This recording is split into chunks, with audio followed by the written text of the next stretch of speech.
제9부 유대 전쟁에 대해서 지금 세 번째 시간입니다. 오늘은 세 번째 시간으로 우리가 말씀을 보겠는데, 여러분 가진 책 몇 페이지입니까? 120페이지.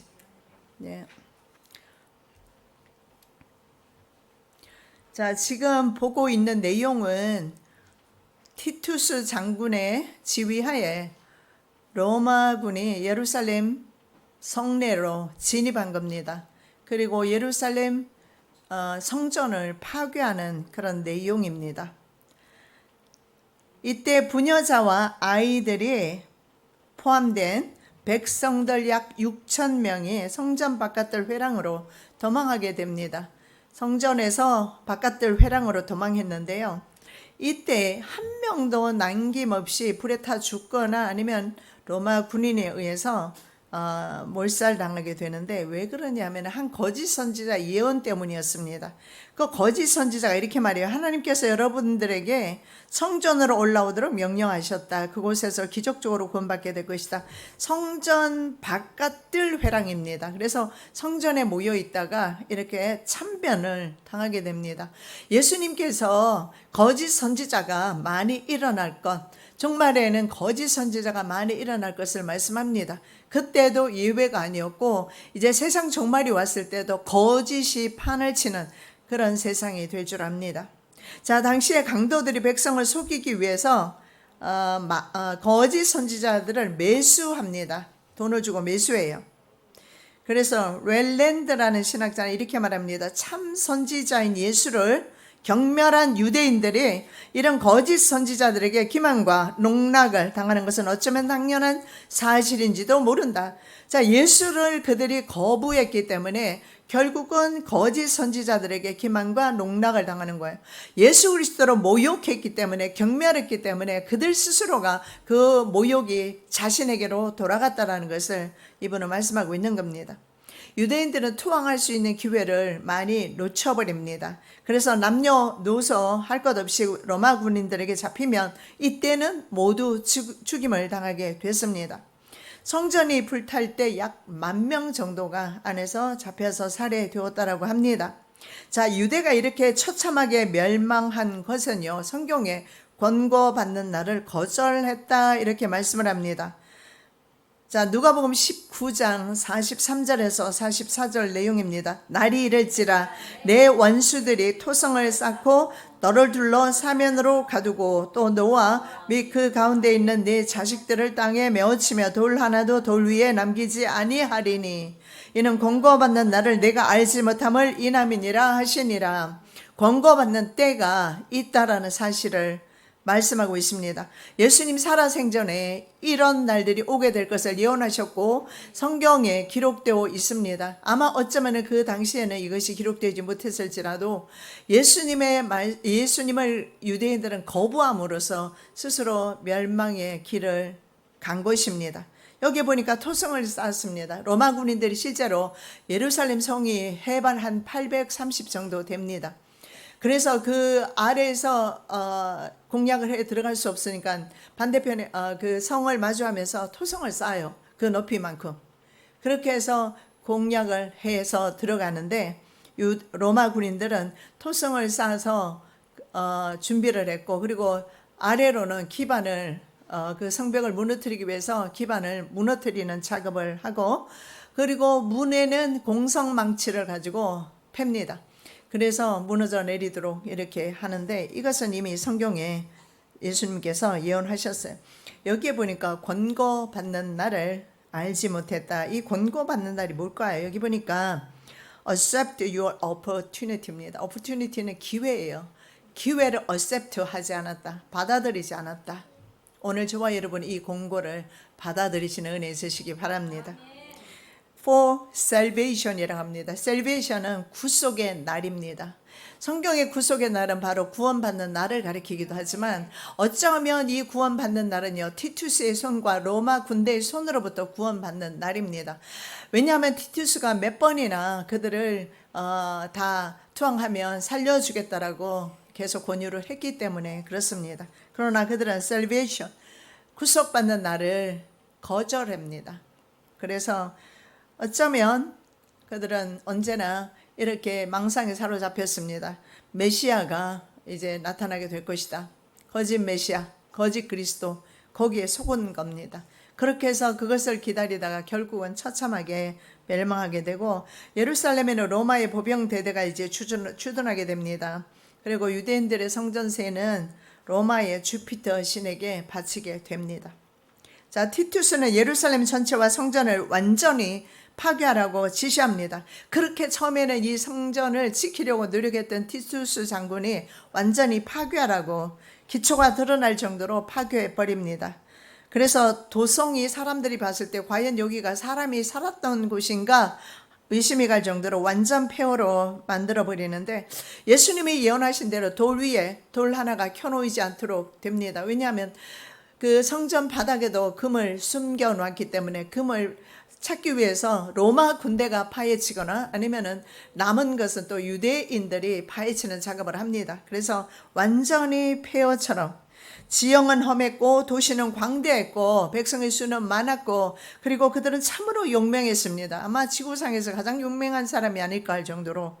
그렇지만 로마 제국에서 벗어날, 소나기에서 벗어날 사람은 없다는 것을 만방의 본보기로 보이기 위해서 티투스는 이렇게 철저하게 파괴해 버립니다. 이것은요, 티투스가 이렇게 하기 전에 먼저 하나님의 이것은 예언이었고 예언의 성취입니다.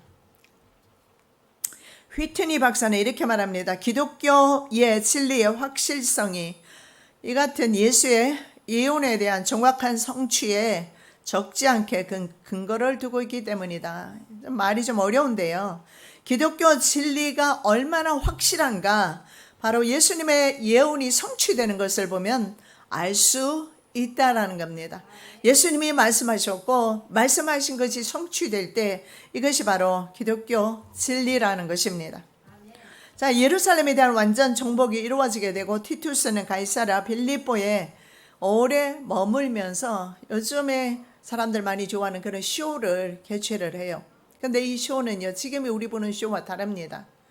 아주 정말 무서운 쇼인데, 포로 유대인들을 짐승들과 싸우게 하는 쇼입니다. 그리고 서로 결투하게 해서 죽이거나 아니면 화형시킵니다. 이때 포로로 붙들려 와서 또 죽은 숫자가 2,500명 정도라고 합니다. 자, 그런데 요세푸스를 로마군이 살리게 되는데, 물론 항복하라고 했기 때문에 살려주었을 겁니다만은, 요세푸스를 살려서 하나님의 그 말씀을 어겼을 때, 신명기 법을 어겼을 때, 그래서 신명기 언약을 어겼기 때문이거든요. 신명기 법을 어겼을 때 어떤 결과를 맞이하는가, 그것을 보여주기 위해서 신명기에는 그리심산에 서면 너희들이 복을 받을 것이고 에발산에 서면 저주받게 될 것을 선포했습니다. 그리고 신명기 28장의 말씀에 복 있는 하나님의 명령과 규례를 지킬 때 복을 받을 것이고, 명령과 규례를 지키지 않으면 저주받을 것을 말씀합니다. 그래서 이 신명기 법에 저촉되었음을 위반했음을 알려주기 위해서 요세푸스를 통해서 알려주고 있는 것 같습니다. 700명 정도의 포로는요, 전승 기념으로 또 로마까지 끌고 갑니다. 그래서 거기에서 죽이거나 노예를 삼았어요. 신명기 말씀에 예언되어 있죠. 여호와께서 너를 배에 실으시고 전에 내게 구하여 이르시기를 내가 다시는 그 길을 보지 아니하리라 하시던 그 길로 너를 애굽으로 끌어가실 것이라. 거기서 너희가 너희 몸을 대적에게 노비로 팔려하나 너희를 살 자가 없으리라. 이때는 이집트도 로마가 통치하고 있었어요. 그리고 이집트는 굉장히 큰 국가였기 때문에 바로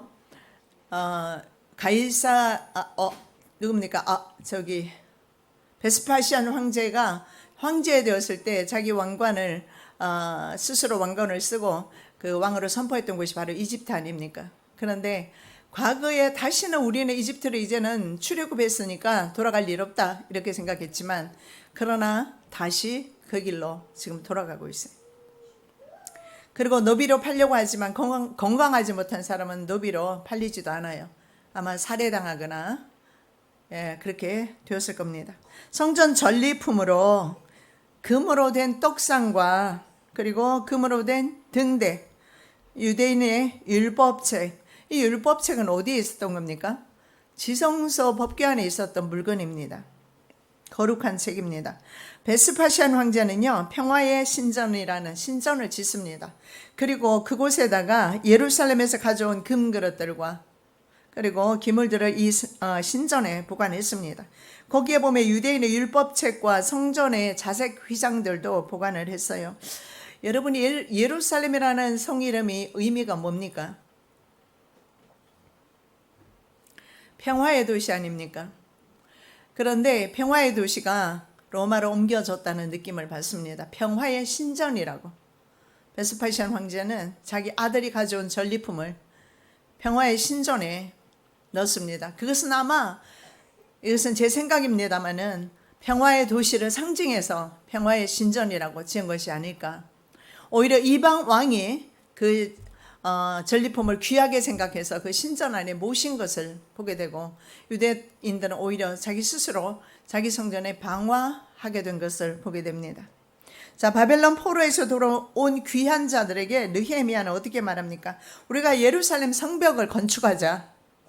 그래서 다시는 수치를 당하지 말자라고 느헤미야 2장 17절에서 그렇게 말합니다. 다시는 우리가 성벽을 쌓고 수치 당하지 말자 해서 성벽을 쌓았는데 그 성벽은 무너집니다.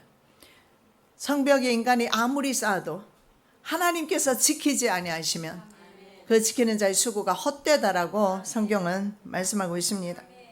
또다시 유대인은 포로됩니다. 그리고 성전 기명들은 느부갓네살 왕이 바벨론에 가져간 것처럼 이제는 티투스가 자신의 나라 로마로 가져갑니다.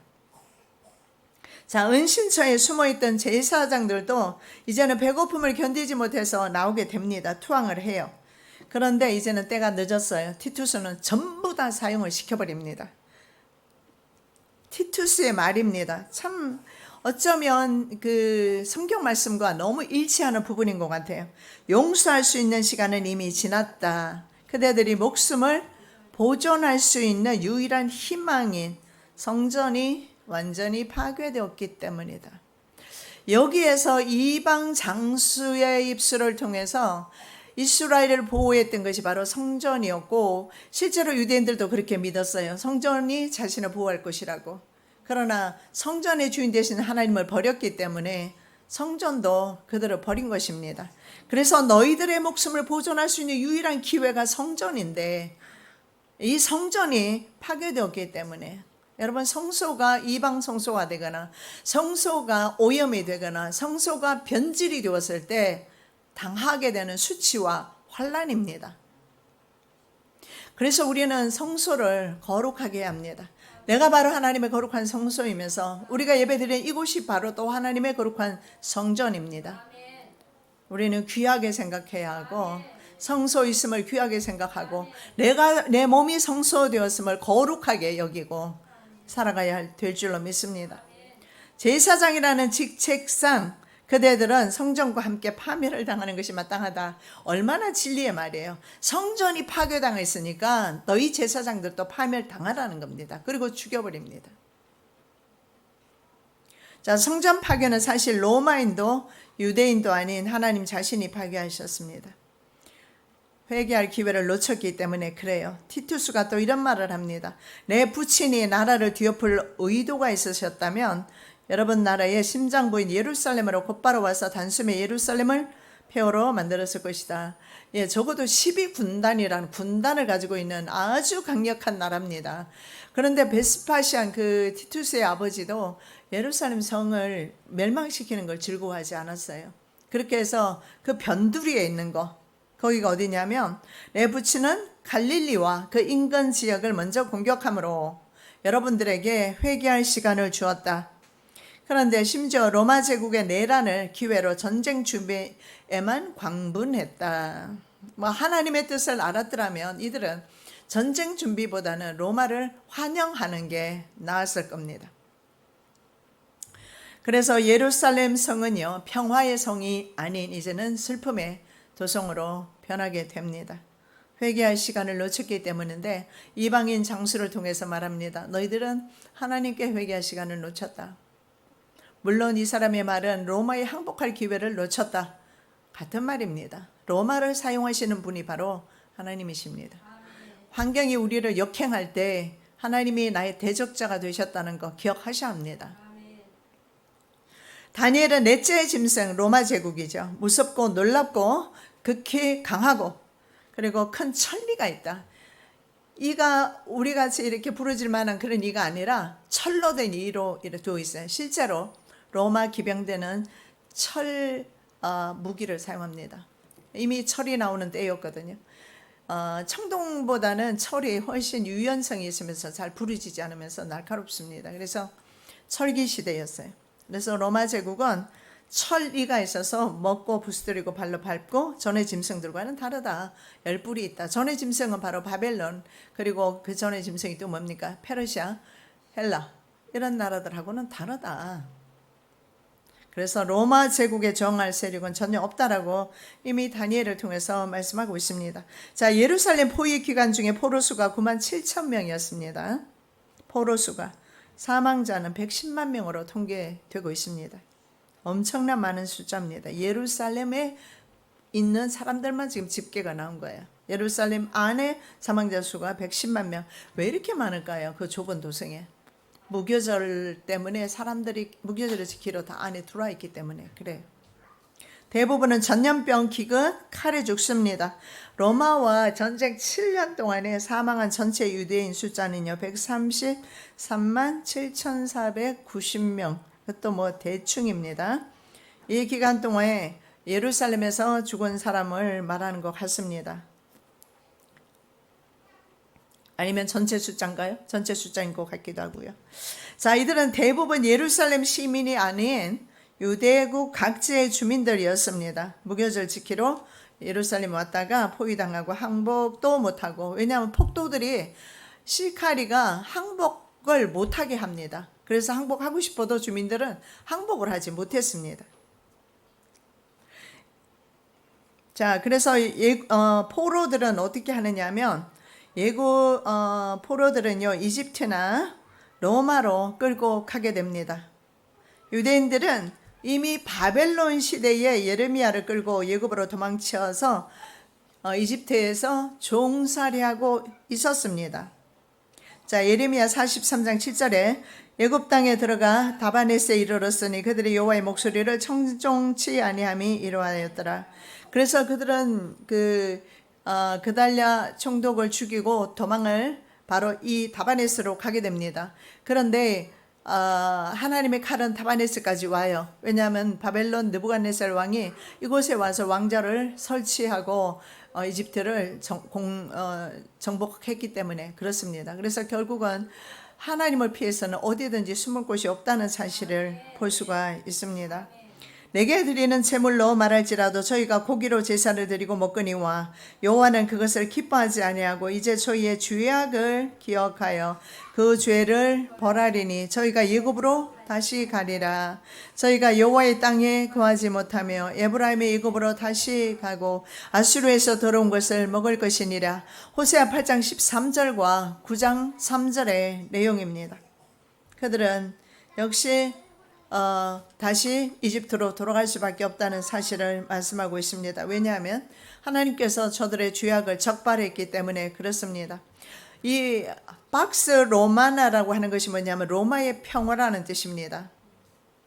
옥타비아누스가 이제 초대 황제이지 않습니까? 옥타비안이 그 바닷가를 거닐고 있는데 어부를 만나게 됩니다. 그런데 이 어부가 이제 해적도 없어지고 고기를 마음껏 잡을 수 있으니 참으로 감사하다. 그러면서 황제에게 감사를 드려요. 그래서 황제가 옥타비안 황제가 생각할 때 이것이 로마에 의한 평화로구나. 그래서 우리가 이 유행어가 있어요. 박스 로마나 하면은 로마에 의한 평화. 그런데 나중에 이 로마가 망하게 되잖아요.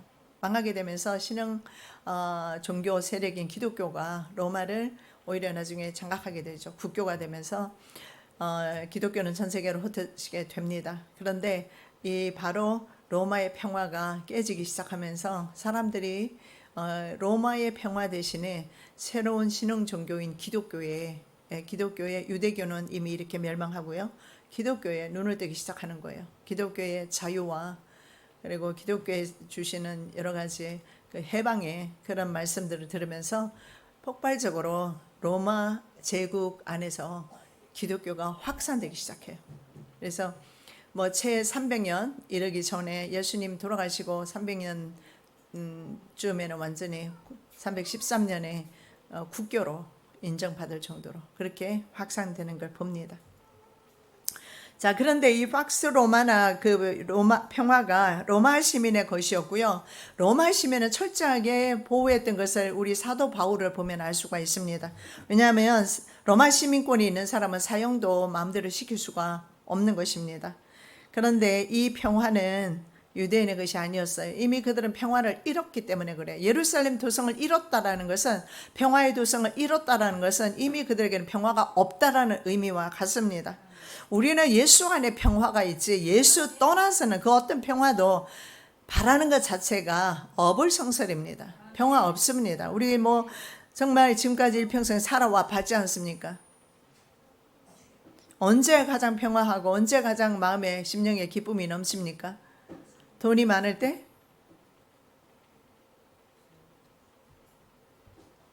주님이 내 심령 가운데 가득하게 임했을 때, 하나님의 영으로 충만할 때 가장 평안합니다.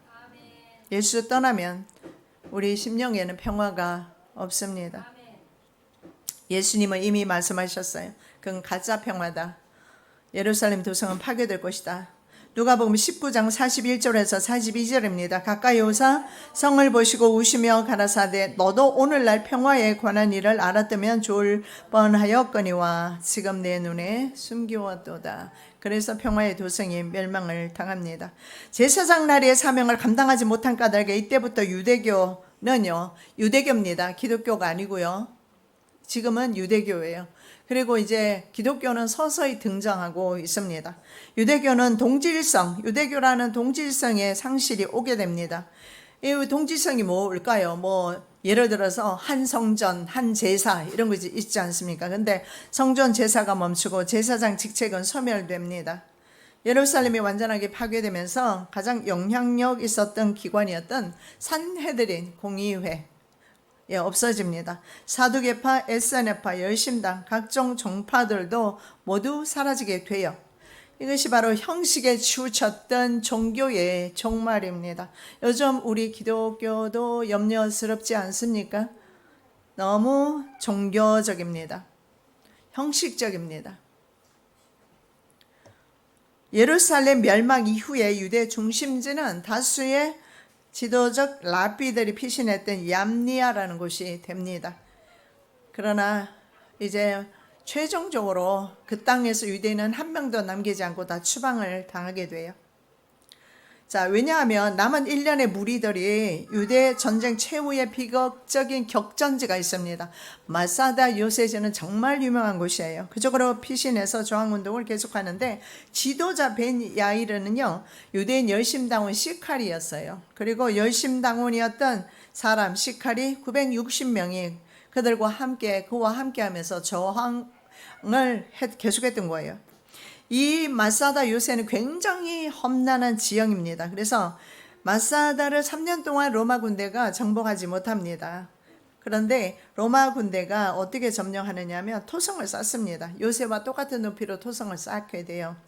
그래서 토성을 쌓고 그 다음에 이제 연결해서 이제 들어가겠죠. 그리고 이제 로마군이 공성망치로 그 문을 부수기 시작합니다. 그래서 성벽 일부가 무너져 내리기 시작했어요. 공성망치로 때리면 무너져 내릴 거 아니에요. 그래서 무너져 내리면은요, 유대인들이 얼마나 지독하냐면 밖에 이제 담이 무너지면 안에다가 나무로 다시 담을 또 만들어요. 네, 새로운 성벽을 안쪽에다가 세우는 겁니다. 대신에 나무로 만들어요. 그리고 그 안에다가 흙으로 메꿉니다. 그래서 로마군도 계속해서 전략을 수정해야 했습니다. 같은 전략으로 먹히지가 않는 거예요. 로마군이 가장 애먹었던 로마 점령군이 가장 애먹었던 도시가 바로 예루살렘이었고, 이 마사다 요새지 같은 유대 땅이었어요. 정말 지독한 백성이었어요. 그들은. 그래서 나중에는 이게 나무로 지었다는 것을 알고 횃불을 던져서 성벽을 태웁니다. 그런데 말입니다. 이 횃불을 던졌더니요, 그 바람이 북풍이 불기 시작하면서 그 불길이 로마 군에게로 향하기 시작했어요. 그래서 그 무서운 불길이 엄청 났던가 봅니다. 그래서 그 무서운 불길이 로마 진영을 향해서 막 그냥 그 불길이 오기 시작했습니다. 그런데 신기한 게 뭐냐 하면 좀 있다가 보니까 불길은 삽시간에 바람이요, 남향으로 방향을 바꿔버립니다. 삽시간에 바뀌어지는 거예요. 처음에는 그렇게 불었는데, 그래서 로마군이 오히려 위태했어요. 근데 갑자기 북쪽으로 불던 바람이 남쪽으로 반대로 바람이 불기 시작합니다. 그 방향은 유대인들에게로 향한 것입니다. 이것이 바로 신의 섭리라 이렇게 봤습니다. 자, 로마 군단의 진격이 이제 확실해졌습니다. 이렇게 해서, 그리고 이제 위로 공성망치를 때리고 아래는 파서 들어갑니다. 그러다 보니 이제 성벽이 약해지면서 무너지겠죠. 자, 이렇게 지도자 벤야이르는요, 하나님의 의도를 깨닫지 못했음을 나중에는 후회하는 발언을 하게 돼요. 한번 보시면 이렇게 말해요. 옛적에 유대국에 은총을 베푸시던 그 하나님이 이제는 우리를 파멸하기로 작정하셨다. 로마군에 잡혀서 수모를 당하지 말고 자유인으로 영광스럽게 죽자. 우리의 적이 있는 쪽으로 불던 바람이 갑자기 반대편으로 불다니 이것이 저절로 일어난 일이라고 볼 수 있겠는가? 이것은 분명히 우리가 지은 수많은 주의에 대한 하나님의 분노의 표시이다. 예, 그렇습니다. 그들은 그래서 최후에 그들은 나는 믿노라 그러면서 메시아를, 그리스도를 믿노라 하면서 그들은 마지막에 다 죽습니다. 960명이 있었어요. 자, 이호세는 처음에 요나단 제사장이면서 바로 그 하스몬 왕가의 왕이지 않습니까? 건설하게 돼요. 후에 헤롯 왕이 유대인들이 혹시나 자기를 폐위시키고 죽이고 하스모니안 왕을 세울까, 그것이 이 헤롯 왕은 평생 죽을 때까지 그런 두려움 속에 살았다고 합니다. 그래서 하스모니안 왕들을 포기시킬까 염려해서 완벽한 요새로 이곳을 재건축하게 됩니다. 거대한 돌 웅덩이를 엄청 많이 만들어서 비를 저수할 수 있도록 저수 용기도 곳곳에 만들어 두고, 심지어 포도주와 기름과 콩과 대추야자 등도 저장을 했는데, 무기는 10,000명 정도가 사용할 수 있는 무기를 비축해 두었습니다. 그런데 헤롯이 죽은 지 이미 100년이 되었는데 그 음식을 마사다 요새지에 있던 사람들이 먹었어요. 왜냐하면 로마군이 들어갔을 때 이 사실은 음식 창고를 불을 태워야 되는데 이들이 불을 태우지 않아요. 무엇을 보여주기 위해서? 우리는 굶어 죽은 것이 아니다. 우리 스스로 너희들에게 항복하느니 우리는 자결한다. 이걸 보여주기 위해서 음식을 고스란히 다 남겨놓고 죽습니다. 100년이 지났는데 음식이 그대로 있을까요? 근데 워낙 그 저장도 잘했지만 그 높은 곳이었다고 합니다. 그래서 공기에 흙이나 먼지 같은 것이 묻어 있지 않고, 그래서 식량이 변하지 않았다라고 그래요. 그래서 그때까지 먹었다라고 합니다. 자, 그래서 다 죽게 되는데요. 어떻게 죽습니까? 각 가장들이 먼저 일어나서 자기 가족을 다 죽여요. 그리고 나머지 남자들이 다 모입니다. 10명을 뽑습니다. 그리고 10명이 나머지를 다 죽여요. 그 10명 중에 마지막 1명이 나머지를 죽입니다. 이런 식으로. 그래서 다 죽여요. 그래서 나중에 로마가 왔을 때 진짜 경악한 겁니다. 그들이 그렇게 죽어 있을 줄 몰랐어요. 근데 살아있던 사람이 7명 있었어요. 5 자녀 어머니 한 사람과 노인 한 사람이었어요. 이들은 자기를 하는 것을 거부하고 동굴이 많았던 것 같습니다. 그래서 동굴로 숨었어요. 그래서 이들이 이제 이 5 자녀 가진 어머니가 바로 엘라알살이 바로 지도자의 친척이었던 사람입니다. 그래서 이들이 어떻게 된 상황인지 설명을 해 주었어요. 그래서 지금 이제 다 알게 된 거예요. 자, 3년 만에 마사다를 이제 점령합니다. 그래서 승기를 자축하려고 로마군은 의기양양해서 들어갔더니 969에 시체 앞에서 망연자실하게 돼요. 자, 그래서 로마인들의 이 정신력에 로마 군인들은 너무 감탄합니다. 그래서 생존자들을 죽이지 않아요. 그리고 현재 마사다 그 요새지는요, 이스라엘 불멸의 성지가 되어서 상징성을 갖겠죠. 그래서 장병들의 선서식장으로 활용되고 있다고 합니다. 자, AD 116년 트라이아누스 황제 때입니다. 유대는 그 남아있는 또 민족들이 저희 주민들이 있었을 거 아닙니까? 반란을 또 일으켜요. 근데 실패해요. 마지막으로 AD 130년 하드리아누스 황제 때 또 반란을 일으켜서 예루살렘에서 유대인들이 완전히 이제 추방을 당하게 됩니다. 그래서 예루살렘 성전의 완전한 파괴는 AD 70년이지만 AD 130년부터 유대인들은 자신의 땅을 밟지 못합니다. 그래서 나라 없는 디아스포라 민족이 되어서 전 세계를 떠돌다가 1948년 독립국가가 되면서 전 세계에서 고토로 돌아오는데, 이것도 이사야 선지자가 예언해 두었습니다. 두려워 말라, 내가 너와 함께하여 내 자손을 동방에서부터 오게 하며 서방에서부터 너를 모을 것이며, 내가 북방에게 이르기를 놓으라, 남방에게 이르기를 구류하지 말라, 내 아들들을 원방에서 이끌어내며 내 딸들을 땅끝에서 오게 하라. 이 북방 러시아가 말입니다. 유대인들을 안 보냈어요. 다른 모든 민족에서 유대인들이 각국 자기 고토로 돌아가는데 러시아는 억압을 했습니다. 그런데 러시아에 대기근이 왔어요.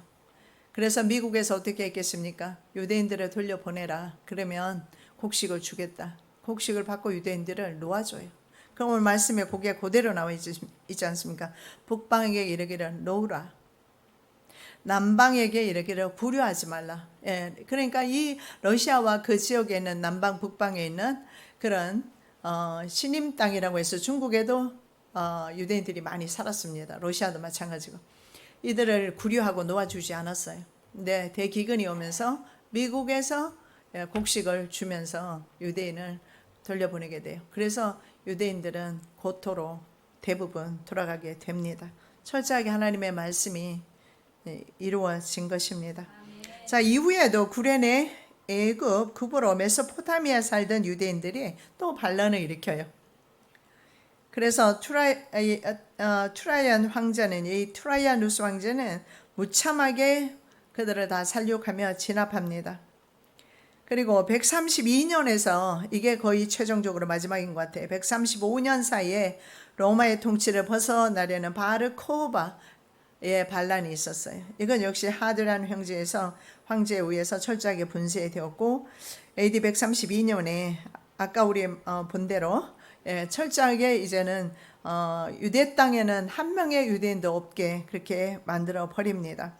그리고 AD 132년 이 하드리안 황제는 예루살렘 이름도 아일리아 카피톨리아라고 이름도 바꿔버립니다. 그리고 그곳에 로마 신화에 나오는 최고의 유피테르를 위한 신전을 짓게 돼요. 그래서 모든 유대인은 로마 제국에 의해서 예루살렘에서 추방되는데, 이것도 말씀에 기록된 말씀대로입니다. 자, 일부는 팔레스타인 밖으로 쫓겨났고 로마 제국 전역의 유대인들에게 혹독한 주거 혹은 여러 제한 조치가 취하게 됩니다. 그러니까 로마 지역 안에 있는 유대인조차도 굉장히 고통스러운 삶을 살게 돼요. 팔레스타인 밖으로 추방되는 것은 물론이고, 이것도 성경 말씀에 예언되어 있죠. 이왕의 여호와께서 너희에게 선을 행하시고 너희로 번성케 하시기를 기뻐하시던 것 같이 이제는 여호와께서 너희를 망하게 하시며 멸하시기를 기뻐하시리니 너희가 들어가 얻는 땅에서 뽑힐 것이요 여호와께서 너를 땅 이 끝에서 저 끝까지 만민 중에 흩으시리니 내가 그곳에서 너와 내 열조에 알지 못하던 목석 우상을 섬길 것이라. 어쩌면 이렇게 정확하게 인간들이 말입니다. 하나님의 저주를 자청하고 이렇게 예언되었음에도 불구하고 에발산에 서고 저주의 산에 서는지, 그게 우리들의 모습이 아닌가. 참, 우리의 죄가 우리를 멸망으로 인도하는 모습을 봅니다. 자, 그래서 팔레스타인의 유대교는요, 1948년 주권 국가가 될 때까지 완전히 종식됩니다. 이때부터 팔레스타인 지역에는 이교도가 번성하게 돼요. 그 땅 지역에는. 자, 기원전 63년부터 기원 후 638년까지 로마 제국이 통치하면서 팔레스타인의 지역명을 시리아 팔레스티나라고 바꿔요. 그래서 우리는 요즘 어떻게 불러요? 그 지역을 팔레스타인이라고 불러요. 그래서 그 팔레스타인 지역의 지배사를 한번 보면요, 맨 처음에 이렇게 로마 제국이 지배를 했고, 그 다음에 AD 330년부터 638년까지 비잔티움 제국이 통치를 합니다. 그리고 무슬림은 638년부터 1516년까지 바로 아랍 칼리파의 지배를 받게 되고, 그리고 여러분 잘 아는 대로 오스만 터키, 오스만 제국의 지배가 1516년부터 1920년까지. 그리고 그 다음에 지배했던 나라가 바로 영국입니다. 그리고 그 다음에 이어진 것이 바로 중동의 제4차 전쟁입니다. 1차에서 4차 중동 전쟁이 발발하면서 이 중동 전쟁에서 유대가 승기를 잡으면서 과거에 그 모든 영토를 다 회복하게 되는데, 특히 4차 중동전에서 4차 중동전 6일 전입니다. 철저하게 안식일을 피하면서 전쟁을 한 결과 가자 지구라든가 골란 고원이라든가 과거에 회복하지 못했던 모든 지구들을 다 회복하면서 지금의 그 넓은 땅, 그런데 유엔에서는 땅을 돌려주라고 하고 있어요. 그러나 성경에는 이 땅의 회복을 말씀하기 때문에 유엔이 잘못 권하고 있는 거라 생각됩니다. 자, 이제 이스라엘이 독립한 지 75년이 지났습니다. 예수께서 그렇다면 강림산에 강림하신 일만 역사 가운데는 남아 있어요. 다른 기록이 없습니다. 그날에 그의 발이 예루살렘 앞 곧 동편 감람산에 서실 곳이요, 감람산은 그 한가운데가 동서로 갈라져 매우 큰 골짜기가 되어서 산 절반은 북으로 절반은 남으로 옮기고, 예수님의 발이 동편 감람산에 굳게 서실 날, 이 날을 남겨놓고 저와 여러분은 공고받는 자들 되시기를 바랍니다. 살아계신 아버지 하나님, 참으로 감사드립니다. 우리가 이런 역사를 이해하게 도와주시고, 우리는 그들의 유대인에 걸었던 길, 불순종의 길을 걷지 아니하고 바로 에발산에서는 그런 우를 범하지 아니하고 주님이 축복하시는 그리심산에 서기를 원하며 순종의 산에 서기를 원하오니, 저희들 곁길로 가지 아니하도록 한 주간도 붙들어 주시옵시고 남은 생애를 지켜 보존하여 주셔서 우리는 언제나 주의 길, 거룩한 길 걸어갈 수 있기를 원하나이다. 도와주시옵시고 늘 삼가 조심하며 기도하며 자신을 쳐서 복종시킴으로 곁길로 행하지 아니하도록 도와주시옵소서. 거룩하신 예수 그리스도 이름으로 기도드립니다. 아멘. 하늘에 계신 우리 아버지여, 이름이 거룩히 여김을 받으시오며 나라의